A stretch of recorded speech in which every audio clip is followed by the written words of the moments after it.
Gémeaux, bien le bonjour à vous et bienvenue sur ma chaîne pour votre lecture de vie sentimentale pour ces mois de mai et juin 2022. J'espère que vous allez tous très bien, merci d'être là. Alors, cette lecture de vie sentimentale se présente comme toutes les autres que nous avons faites, à savoir sous la forme du cœur. Je rappelle que du côté droit du cœur, ma droite à moi, c'est pour vous, signe du Gémeaux. Et de l'autre côté du cœur, c'est pour votre partenaire. Alors, si vous n'avez pas de partenaire, il peut parfaitement s'agir de la personne à laquelle vous pensez, à laquelle vous aspirez. Il peut également s'agir d'une relation lambda, c'est-à-dire un ami, un collègue ou un membre de la famille avec qui en ce moment les relations sont peut-être un petit peu sur le devant de la scène et cette lecture peut vous guider, vous aider peut-être à y voir un peu plus clair. D'accord ? Ceci dit, si vous vous reconnaissez plus dans ce côté-là, n'hésitez pas à changer, il n'y a aucun problème avec ça. Et vous adapterez bien évidemment en genre parce que moi je vais parler du partenaire pour des raisons de fluidité de langage, mais n'hésitez pas à adapter, ça va de soi. Ensuite, qu'est-ce que j'ai encore à vous dire? Alors, à la fin de la lecture, je vous sortirai une carte oracle de ce jeu qui s'appelle Union. Et à la fin de l'extension, je vous sortirai encore un oracle de l'amour universel parce que cette lecture aura son extension qui se trouve sur mon site internet dans la rubrique des hors-séries. Et tous les jeux que j'utilise sont nommés, listés dans la rubrique communauté de la chaîne YouTube. D'accord ?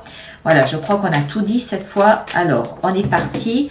Gémeaux, signe ascendant ou lune en Gémeaux, le point de départ de votre relation, c'est 9 d'épée. Alors, 9 d'épée, c'est une énergie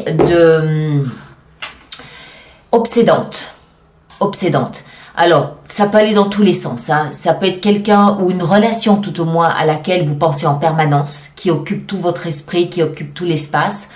Ça peut être quelque chose qui vous empêche de dormir, soit parce que c'est magnifique et merveilleux et magique, soit parce qu'il y a quelque chose qui ne va pas dans la relation en ce moment et ça vous tient un petit peu éveillé. On a donc là les épées, ce sont les pensées. On voit ces pensées, donc ces épées au-dessus de la personne qui essaie de dormir et on voit qu'elle n'arrive pas à dormir. D'accord ? Donc le message est clair.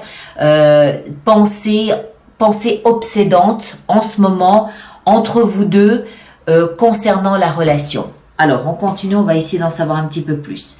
Votre état d'esprit à vous, Gémeaux, c'est l'étoile et le valet d'épée.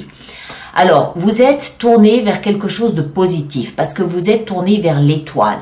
L'étoile, c'est ce qui guide vos pas. C'est cette lumière qu'on ne voit pas ou qu'on ressent à l'intérieur de soi qui guide nos pas, qui nous dit que demain sera meilleur qu'aujourd'hui. D'accord ? C'est la carte de l'espoir, c'est la carte qui convient le mieux aux personnes qui sont malades parce que quand on est malade, même une petite grippe, on sait que les jours qui viennent, ça ira mieux. D'accord ? C'est cette énergie-là, on sait que ça va aller. On est guidé, on suit le chemin qu'on nous montre. Quand je dis on, c'est vous mettez le nom que vous voulez, hein. Ça peut être vos anges, vos guides, le destin, ce que vous voulez. Tout ça dans l'espoir de commencer quelque chose de nouveau. Le valet d'épée, c'est une énergie qui vous pousse à vouloir démarrer quelque chose de nouveau en communiquant peut-être différemment, en communiquant. Alors, il y a toujours un petit peu de maladresse avec les valets parce qu'ils n'ont pas l'expérience du roi, mais ça nous indique au moins que dans votre état d'esprit, vous êtes prédisposé à communiquer différemment ou à nouveau dans l'espoir de trouver quelque chose qui vous convienne mieux dans cette relation. Peut-être que c'est de ces pensées obsédantes que vous souhaitez communiquer avec le partenaire, c'est possible. On continue, on en saura un peu plus après. Côté partenaire, l'état d'esprit est à la 5 d'épée et puis l'empereur. Non, c'est pas l'empereur, c'est le pape. Alors, c'est un état d'esprit peut-être un petit peu plus belliqueux. Hein. Le pape représente tout ce qui concerne la longévité, tout ce qui concerne l'engagement à long terme. On peut très bien ici envisager par exemple un contrat de mariage. C'est tout à fait envisageable. 5 d'épée nous explique qu'il y a un conflit. encore des épées, encore de la communication, encore des mots, encore des pensées, mais conflictuelles, concernant peut-être un engagement à long terme. État d'esprit du partenaire. Donc oui, je pense qu'il y a peut-être un petit peu d'eau dans le gaz. Vous le sentez, vous le savez, je vous apprends rien de nouveau de toute façon. Et ça crée peut-être un petit peu de remous, du moins dans les pensées. Mais vous conservez cette étoile avec vous là devant. La carte suivante concerne là d'où vous venez. Vous venez de quelque chose de très stable. 4 de bâton. Vous avez célébré peut-être quelque chose et vous vous apprêtiez à vivre une forme d'abondance. Vous vous apprêtiez à vous poser et à profiter, à jouir de ce que la vie pouvait vous apporter. Le passé du partenaire, la liberté. Alors, le partenaire, lui, provient d'un espace où il était beaucoup plus libre et indépendant que ce qu'il semble être ici. D'accord? Le fou, c'est celui qui va quand il veut, où il veut, comme il veut, avec qui il veut. Il se lève quand il veut, il travaille quand il veut, il mange quand il veut. Il fait ce qu'il veut, comme il veut, où il veut et avec qui il veut. Les deux positions suivantes sont en ce qui vous concerne les actions engagées. 10 de bâton et 5 de denier. Alors, je pense que dans cette relation, vous vous sentez peut-être un petit peu mis de côté. Vous vous sentez peut-être un petit peu abandonné. Vous vous sentez peut-être un petit peu injustement écarté. Ça vous pèse, ça vous attriste, ça vous rend malheureux. Vous avez peut-être l'impression d'être un pestiféré. D'accord? Peut-être. Hein. Le mot est peut-être un petit peu fort, je vous l'accorde, mais vous avez peut-être au moins la sensation de vraiment être écarté. Vous prenez sur vous. 10 de bâton, vous prenez sur vous, vous endossez ça, vous faites tampon, vous faites celui qui a pas vu mais qui endosse, voilà, vous prenez sur votre dos des poids et des charges, peut-être même des poids et des charges qui ne vous concernent pas. D'accord? Ça, c'est les actions que vous engagez. Seulement, cette 10 de bâton, c'est quand même le chiffre 10. Le chiffre 10 nous parle de la fin d'un cycle. Donc, il y a quand même quelque chose ici qui est en train de nous préparer au fait que vous n'allez plus porter ça bien longtemps. Et à un moment donné, vous allez réagir. Et à un moment donné, vous allez les poser, ces bâtons, vous allez poser ce poids, ce fardeau, et vous allez peut-être faire volte-face en disant « Moi, je me sens mis à l'écart, je me sens mis de côté, je me sens mis à l'écart. Il y a quelque chose qui ne me convient pas. » Côté partenaire, l'action engagée, 8 d'épée et 2 de denier. Alors, le partenaire, lui, semble être dans des actions où il se dit je suis en action, je suis pas en action, j'y vais pas, je fonce, je recule, qu'est-ce que je fais? 2 de denier, il est en train de jongler avec des émotions, avec des valeurs, avec peut-être ce qu'il a bâti ici, avec des désirs, avec des projets. Voilà, il est encore un petit peu en train de peser le pour et le contre, et le contre du pour, du contre si jamais ceci, et le pour et du contre du si jamais cela. Tout ceci l'amène à être un petit peu bloqué dans sa situation. 8 d'épée, il est un peu dans une ornière dont il n'arrive pas à sortir parce qu'il est toujours en train de se demander qu'est-ce qui finalement a le plus d'importance pour moi. On n'oublie pas qu'il provient d'un espace où il était extrêmement libre. Donc peut-être qu'il se sent avoir un petit fil à la patte ici, c'est possible. Mais bon voilà, il est dans une ornière où il s'interroge sur la valeur qu'il attribue à ce qu'il vit, à ce qu'il traverse. Est-ce que ça c'est important, est-ce que ça l'est moins? Et ça renforce sa sensation d'être bloqué, d'avoir peur d'agir, d'avoir peur de perdre quelque chose, d'avoir peur de passer à côté de quelque chose. Voilà, c'est pas très confortable comme situation. Conseil qui vous est donné à vous, Gémeaux, la justice. Alors, la justice ici, c'est le conseil pour vous, Gémeaux. Ça veut dire quoi? Ça veut dire assurez-vous de vous tenir toujours dans une zone où vous avez la sensation que les choses sont justes pour vous. Ici, il n'y a rien de juste pour vous. D'accord? Vous portez un poids, vous portez un fardeau et vous avez l'impression d'être un petit peu rejeté. Vous passez peut-être votre temps à faire des prières pour que les choses s'améliorent, pour que les choses prennent une direction un peu différente, notamment la direction de l'étoile que vous avez dans votre état d'esprit. Mais il s'agit de toujours vous maintenir dans une zone où vous savez que vous êtes juste pour vous. Dès lors que vous êtes hors balancier, hors justice pour vous, il faut arrêter. Il faut réagir, il faut intervenir, voilà. Comment expliquer ça autrement? Ce que vous faites ici, je pense que vous en êtes parfaitement conscient.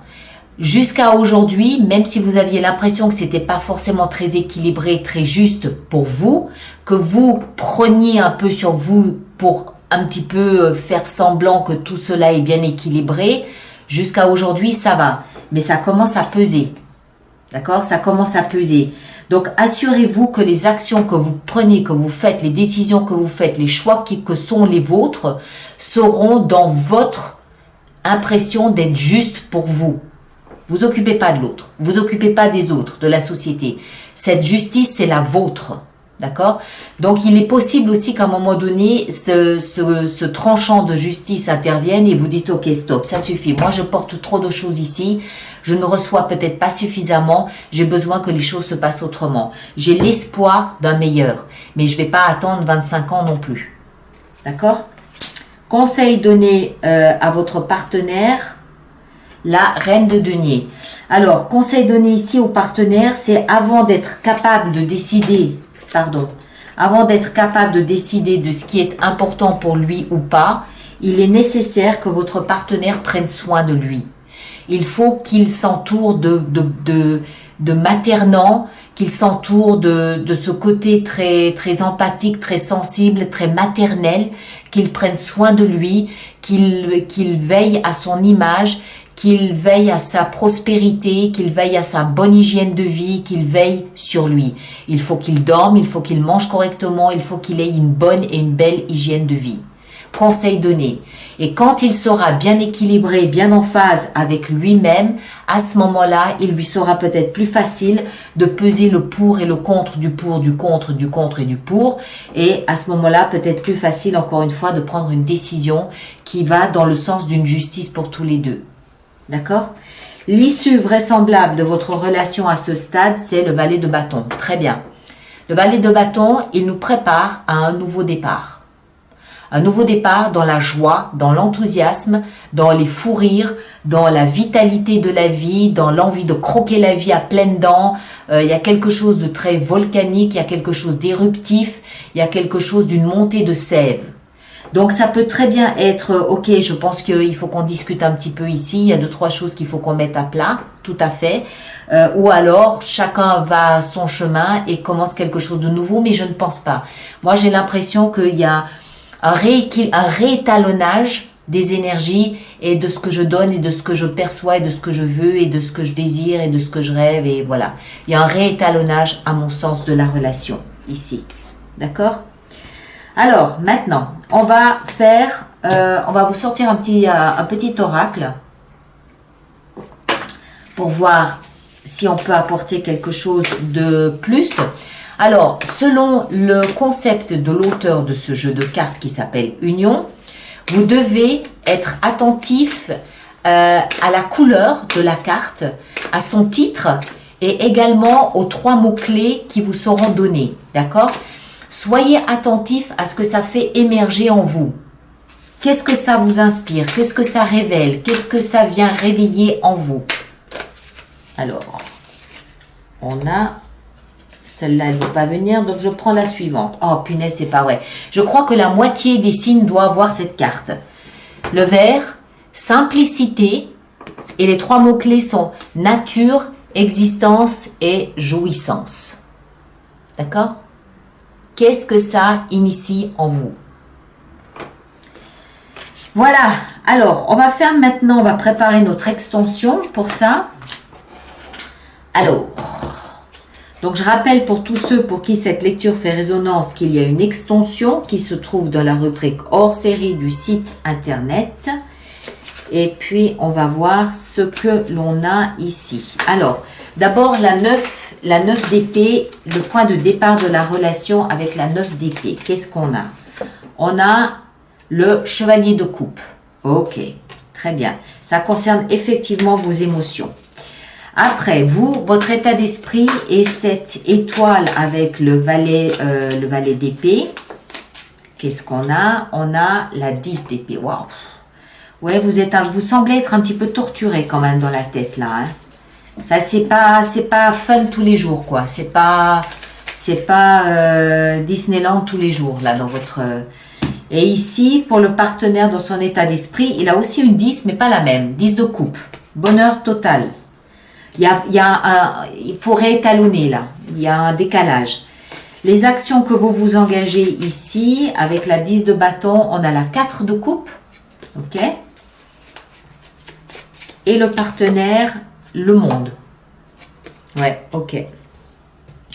Alors, justice de votre côté ici. Qu'est-ce qu'on a dans le conseil donné? On a la reine de coupe. Et côté partenaire, le conseil qui lui est donné, on a le pape. Ok. On en rajoutera probablement de ce côté-là. Et l'issue vraisemblable de votre relation ici avec le valet de bâton, on a